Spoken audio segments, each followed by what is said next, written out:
Aujourd'hui, les jeux de course nous offrent des hypercars avant même qu'on ait appris à prendre un premier virage. Ici, on a seulement quelques anciennes sportives japonaises et un col de montagne. Je vais toutes les essayer pour trouver celles qui prouvent qu'on n'a absolument pas besoin de 1000 chevaux pour s'amuser. Le jeu s'appelle Toge Attack. Pour l'instant, c'est une version de test extrêmement anticipée. On choisit une voiture, on prend une route de montagne et on conduit. C'est quasiment ce que je cherchais en achetant Forza Horizon 6. Mais bref, dans la majorité des jeux de course modernes, les voitures sont devenues des consommables. T'as une car list de 600 voitures, on t'offre tes hypercars juste parce que t'as lancé le jeu, et au final, elles prennent la poussière dans le garage. Ici, la sélection est tellement petite qu'on va être obligé de les conduire pour diversifier le gameplay. Et quoi de mieux pour commencer qu'une voiture de 552 chevaux, la GTO. Alors, c'est la plus puissante du jeu, mais elle a l'avantage d'être en 4 roues motrices, donc niveau stabilité, ça devrait être pas trop mal. Bon, si je peux me permettre, le retour de force est un petit peu bizarre. Après, je m'attendais pas à retrouver la physique de Assetto non plus. Bon, je vous laisse avec un petit peu de musique et la descente.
En termes de feeling, c'est pas encore la plus intéressante, mais c'est déjà bien plus agréable qu'un Forza, surtout en termes d'ambiance.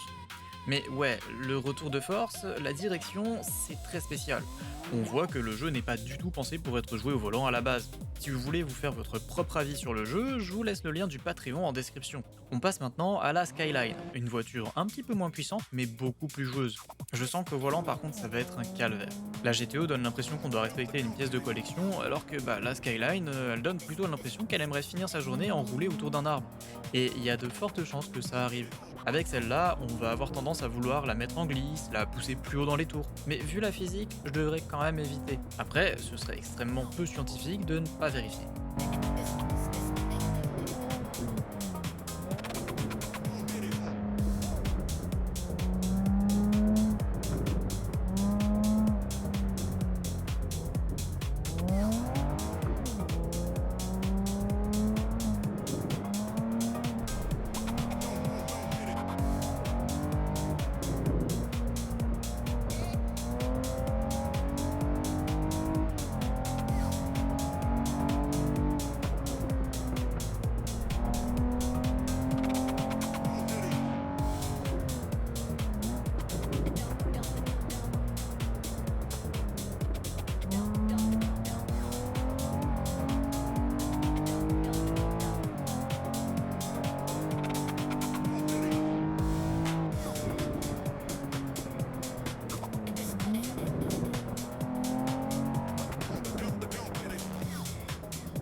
Bon, sans suspense, le retour de force est pas ouf. On dirait presque qu'il est contre nous dans globalement toutes les situations. Le volant doit naturellement accompagner le contre-braquage. Là, j'ai presque l'impression qu'il réagit pas du tout. J'avoue que pour le coup, c'est mieux sur BeamNG, même si c'est loin d'être parfait. D'ailleurs, si vous avez pu tester mon dernier mode sur BeamNG, j'aimerais bien avoir vos retours. Bref, avec un retour de force basique de G920, je dois carrément pousser le volant pour l'envoyer dans la direction dans laquelle il devrait normalement partir tout seul. Après, faut être juste. On est sur une version extrêmement anticipée. Personne ne prétend que le jeu est terminé, et ce genre de problème est précisément la raison pour laquelle on publie des versions de test. Mais dans un jeu dont tout l'intérêt repose sur la conduite, le retour de force va clairement devoir devenir une priorité à un moment. Parce que sans retour d'information correct, même une voiture avec beaucoup de caractère peut finir par paraître artificielle ou fausse. Et c'est dommage parce qu'en dehors de ça, la Skyline est probablement celle qui me donne le plus envie d'attaquer.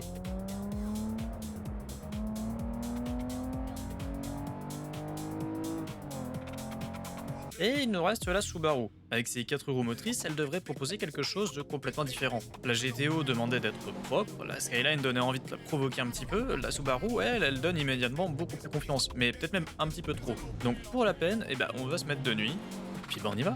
Avec une transmission intégrale, on peut remettre les gaz beaucoup plus tôt, sortir plus fort dans les virages et avoir l'impression d'être devenu extrêmement compétent en l'espace de 20 secondes.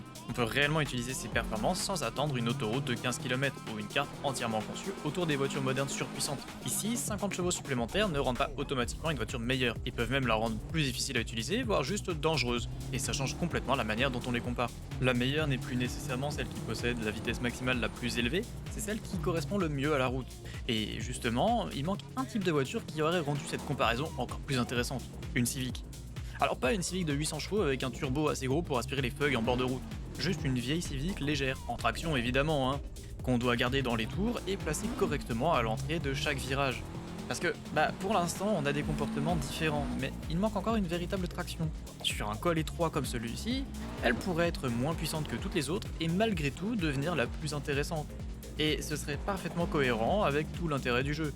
Togi Attack n'a pas besoin d'ajouter 15 voitures d'exception ou des hypercars, il a surtout besoin de voitures qui obligent à conduire différemment. Une propulsion ancienne, une transmission intégrale efficace, une petite traction légère peut-être, et éventuellement quelque chose de complètement déséquilibré.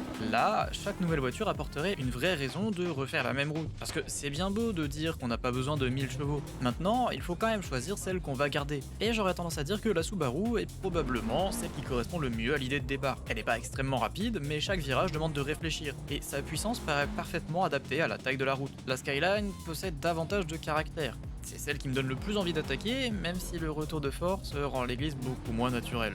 Et la GTO est probablement la plus efficace pour gagner du temps en ligne droite. Elle donne énormément de confiance, peut-être même un petit peu trop, et elle permet d'exploiter la route beaucoup plus rapidement. Mais la voiture que je choisirais pour refaire ce col, c'est pas nécessairement la plus efficace. Ce serait plutôt la Skyline ou une Civic. Pas parce que c'est les plus rapides, honnêtement j'en sais rien et je m'en fiche un peu, mais simplement parce que c'est celle qui me donne le plus envie de comprendre leur comportement, de recommencer un passage raté et de tenter de prendre un virage légèrement mieux que la fois précédente. Et c'est probablement ce qui manque le plus aux jeux de course modernes. On nous donne tellement de voitures qu'on n'a plus le temps d'en apprécier une seule. Une voiture arrive, elle est remplacée par une autre, puis par une autre, jusqu'à ce qu'une hypercar de 1500 chevaux devienne aussi banale qu'une Clio garée devant Intermarché. Togi Attack est encore très loin d'être terminé. La sélection est limitée, la route se découvre rapidement et le retour de force au volant demande clairement beaucoup de travail. Mais cette petite version de test rappelle déjà quelque chose de très simple. Le plaisir ne vient pas forcément de la puissance, de la collection, de la vitesse maximale ou du nombre de voitures disponibles. Il vient du moment où on commence à comprendre une voiture. Donc non, on n'a pas besoin de 1000 voitures ou de 1000 chevaux pour s'amuser. Parfois, il suffit d'une vieille sportive japonaise, d'une route de montagne et d'un retour de force qui, idéalement, accepte de travailler dans la même équipe que nous. Et aussi d'une Civic. Oui, ce serait vraiment bien d'avoir une traction. Si t'es encore là, ce serait bien de liker et de t'abonner, ça m'aide vraiment énormément.